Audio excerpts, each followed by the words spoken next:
ఒక బిల్డర్ మోసం చేశారంటూ ప్రెస్ క్లబ్ వచ్చారు వాళ్ళ బాధలు చెప్పుకోవడానికి. అయితే దాదాపు 45 మందిని మోసం చేశారు అని చెప్పేసి అంటున్నారు. అసలు ఆ బిల్డర్ ఎవరు? వీళ్ళు ఎంత మోసపోయారు అనేది వాళ్ళని అడిగి తెలుసుకునే ప్రయత్నం చేద్దాం. సార్ నమస్కారం సార్, మీ పేరు? నా పేరు మార్టిన్ అంటే నేను సింగరేణి కాలేజ్ లో పనిచేసి రిటైర్డ్ అయ్యాను. నాకు వచ్చిన బెనిఫిట్స్ అన్నిటితో నేను ఇక్కడ శివం ప్రాజెక్ట్స్ లో ఒక ప్లాట్ కొనుక్కున్నాను. ఆ ప్లాట్ న్యాయబద్ధంగా నాకు అది రిజిస్టర్ అయ్యింది. డెవలప్మెంట్ ప్లాట్ డెవలపర్స్ అయిందో ప్లాట్ ఇన్ఫ్రాస్ట్రక్చర్ అంతా డెవలప్మెంట్ చేసిస్తామని అన్నారు. కానీ మాట తప్పారు. ఇన్ఫ్రాస్ట్రక్చర్ డెవలప్మెంట్ చేయకుండా వాళ్ళు దారదర్శనం చేసుకుంటూ టైం పాస్ చేసుకుంటూ మేము వెళ్ళి అడిగినా కానీ ఏదో చీకాకులు పడుతూ లేకుంటే మమ్మల్ని చీకాకులు పనిచేస్తూ మోసపూరితమైన ఉద్దేశాలతో వాళ్ళు మనను మోసం చేయాలి, డ్యూప్ చేయాలని ప్రయత్నం చేస్తున్నారు వాళ్ళు. అతని పేరేంటి సార్? ఆ బిల్డర్ నేమ్ ఏంటి? బిల్డర్ ఇసుకపల్లి సాంబమూర్తి. దానికి తోడు ఇద్దరు ల్యాండ్ లార్డ్స్ ఉన్నారండి. ఒకరు బోసుబాబు, ఇంకొకరు విఎస్ఎన్ రాజు. బోసరాజు, విఎస్ఎన్ రాజు, వారిద్దరు ల్యాండ్ లార్డ్స్.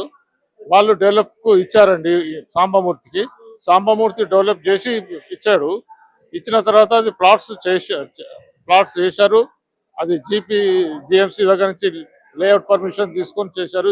ఎల్పి నంబర్ ఉన్నది, ఎల్పి అయిపోయింది. కానీ ఫైనల్ లేఅవుట్ అది రాలేదు. ఎందుకంటే టోటల్ గా లేఅవుట్ అవుతూనే ఇన్ఫ్రాస్ట్రక్చర్ డెవలప్ అయితేనే అది హౌస్ కన్స్ట్రక్షన్ పర్మిషన్స్ ఇస్తారు. గవర్నమెంట్ రూల్స్ అవి. అట్లా గవర్నమెంట్ రూల్ అంటే ఫైనల్ లేఅవుట్ రాకుండా వీళ్ళు మోసపూరితమైన ఉద్దేశంతో వాళ్ళు మమ్మల్ని మోసం చేయాలని 45 మంది ప్లాట్ ఓనర్స్ మోసం చేయాలని ఉద్దేశపూర్వకంగా అక్కడ చేయనిస్తలేరు.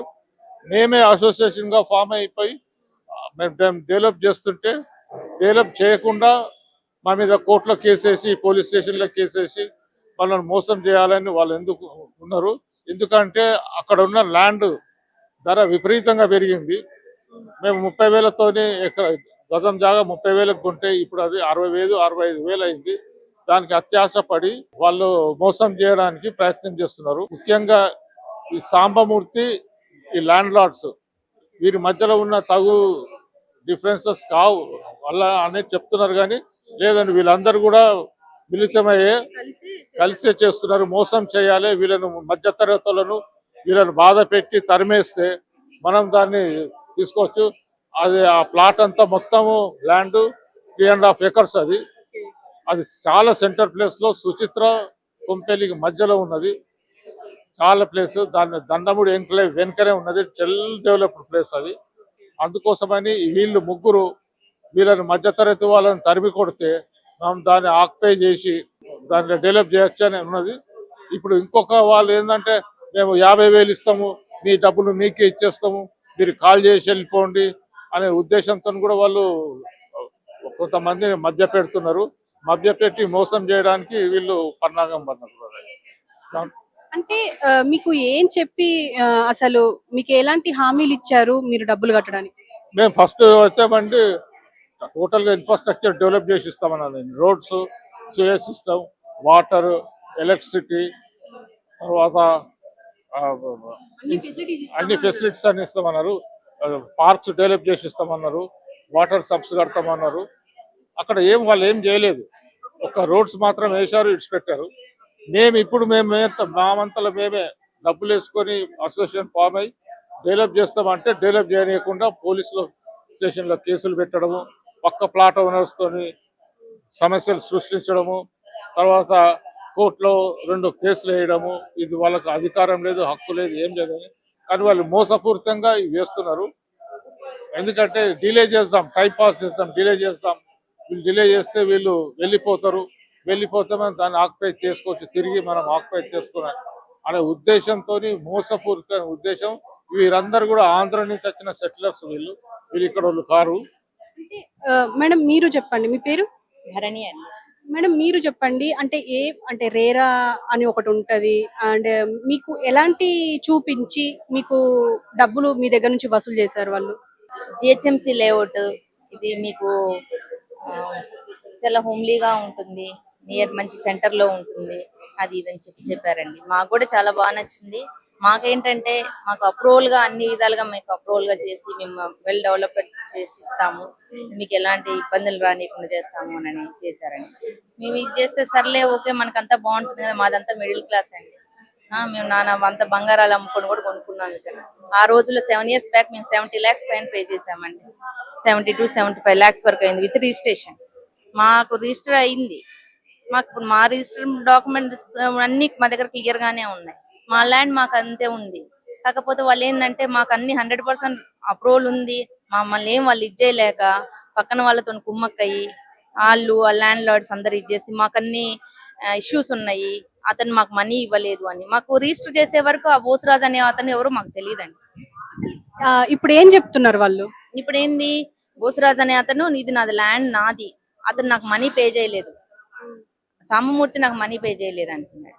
సామమూర్తి సరే, ఆ సామమూర్తి పే చేయడానికి ఏమన్నా ఏంటి అందరం ఒక దగ్గర కూర్చుందాం గ్యాదర్ అవుదాం రండి అంటే వాళ్ళు ఇద్దరు ఒకసారి రారు.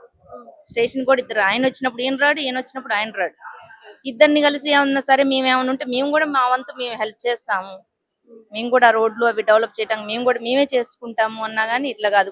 వీళ్ళు ఏమన్నా చేసుకుంటారు అన్న ఇదితోని ఇద్దరు కలిసి ఇప్పుడు ఆ బోసురాజు సామమూర్తి ఇద్దరు కలిసి పక్కన ఉన్న అతనితో కలిసిపోయి ముగ్గురు కలిసి ఇప్పుడు ఇందులో ఈ స్థలం మా హద్దులు మాది ఇంతవరకు ఉంది ఇంతవరకు ఉంది. ఇవన్నీ హద్దులు మారినప్పుడు మనకి జిహెచ్ఎంసీ అప్రూవల్ ఎలా వస్తుందండి? స్టార్టింగ్ వాళ్ళు అన్ని అప్రూవల్ ఇవ్వాలంటే హద్దులు అవన్నీ మనకు క్లారిటీగా ఉన్నప్పుడే కదా. ఆ అప్రూవల్ వచ్చింది అన్నారు, ఇలా అంత మాకు రిజిస్టర్ డాక్యుమెంట్ అయింది కూడా జిహెచ్ఎంసీ ద్వారానే. మనకి అంత అయిన తర్వాత ఇవాళ మాకు హ్యాండ్ ఓవర్ వచ్చేసరికి పక్కన అతనితో కలిసి లేఅవుట్ క్యాన్సిల్ చేసేసి మమ్మల్ని భయభ్రాంతులకు గురి చేసి మమ్మల్ని బయటికి పంపించేస్తే వాళ్ళు హైరైజ్ అపార్ట్మెంట్స్ కట్టుకోవచ్చు అది అని అట్లా. అంటే డబ్బులు కట్టించుకున్నారు ఓకే, మీరు కేసులు పెట్టడానికి వీల్లేదా అంటారా? మేము కేసు అన్ని చోట్ల మేము కేసు పెట్టామండి. పోలీసు వాళ్ళ దగ్గర ఏముంది, వాళ్ళు కూడా ఓకే మేము అతను పిలిపిస్తాము మాట్లాడిపిస్తాము అంటున్నాడు. మొన్న మీకు 4-5 రోజుల్లో మేము క్లియర్ చేస్తాము అతని దగ్గర నుంచి అని చెప్పి కూడా సామమూర్తి అన్నాడు. ఏది ఇప్పుడు 4 రోజులైంది. ఆ పోలీసు వాళ్ళకి వాళ్ళు అంత కుమ్మక్కయ్యారా ఇంకేందా అన్నది ఇంకేమో. ఇప్పుడు ఫైనల్ గా ఏంటంటే వాళ్ళు లేఅవుట్ క్యాన్సిల్ చేయాలని. సార్ మీ అంటే ఎప్పుడు తెలిసింది మోసపోయాము అని? ఎప్పుడు తెలిసింది? ముఖ్యంగా మోసపోయిందంటే ఫైనల్ అప్రూవల్, లేఅవుట్ అప్రూవల్ రావాలంటే డెవలప్మెంట్ యాక్టివిటీస్ కంప్లీట్ కావాలి. ఆ డెవలప్మెంట్ యాక్టివిటీస్ కంప్లీట్ కాకుండా చేసి పక్కన ట్రెస్ పార్సెస్ని ఎంకరేజ్ చేసేసి మిమ్మల్ని ఎక్కడి నుంచి పంపించేసి భయభ్రాంతులకు గురి చేసేసి వేరే బడా సంస్థలకు అప్పగించి ఆ ల్యాండ్ వాళ్ళే ఎక్వైర్ చేసుకొని అలా భయభ్రాంతులకు గురి చేసి మమ్మల్ని అక్కడి నుంచి ఖాళీ చేయాలనే ఉద్దేశంతో వాళ్ళంతా కుమ్మక్కై ఇది ఆడుకున్న నాటకం అండి. సో ఈ విధంగా మేము మోసపోయాం. ఒక జిహెచ్ఎంసీ అప్రూవ్డ్ లేఅవుట్ ఉంది కాబట్టే మేము అప్రోచ్ అయ్యి మీకు మా కష్టార్జితాన్ని దానిలో పెట్టగలిగాం. సో ఇప్పుడు మమ్మల్ని బయటికి పంపించేసి మళ్ళీ తిరిగి వాళ్ళే స్వాధీనం చేసుకొని వాళ్ళు బడా సంస్థలకు గొప్పచెప్పాలనే ఒక ఉద్దేశంతో మమ్మల్ని ఈ విధంగా ఇబ్బందులకు గురి చేస్తున్నారు. అంటే ఎవరైనా పొలిటికల్ లీడర్స్ వీళ్ళిద్దరు వెనుక ఉన్నారంటారా? సో వాళ్ళంతా పొలిటికల్ ఇన్ఫ్లుయెన్సర్స్ పర్సన్స్ అండి. మేము ఎక్కడైతే ఏ అథారిటీస్కి వెళ్ళినా ముందరనే అథారిటీస్ దగ్గరికి వెళ్ళి మేము వెళ్ళే లోపలే వాళ్ళు అప్రోచ్ అయ్యి సో మా గోడు ముందు మేము చెప్పుకునే ముందే వాళ్ళే ముందర పోయి వాళ్ళు ఇన్ఫ్లుయెన్స్ చేసేసి సో మాకు అన్యాయం చేస్తున్నారు వాళ్ళు. అంటే అసలు మీరు ఏం డిమాండ్ చేస్తున్నారు ప్రస్తుతం? మాకు ఫైనల్ లేఅవుట్ అనుమతి జిహెచ్ఎంసీ ప్రకారం అనుమతులు ఇప్పించేసి మాకు ఇల్లు కట్టుకునే అనుమతులు ఇప్పించండి అనేది ప్రభుత్వానికి కోరుతున్నాం. Thank you very much.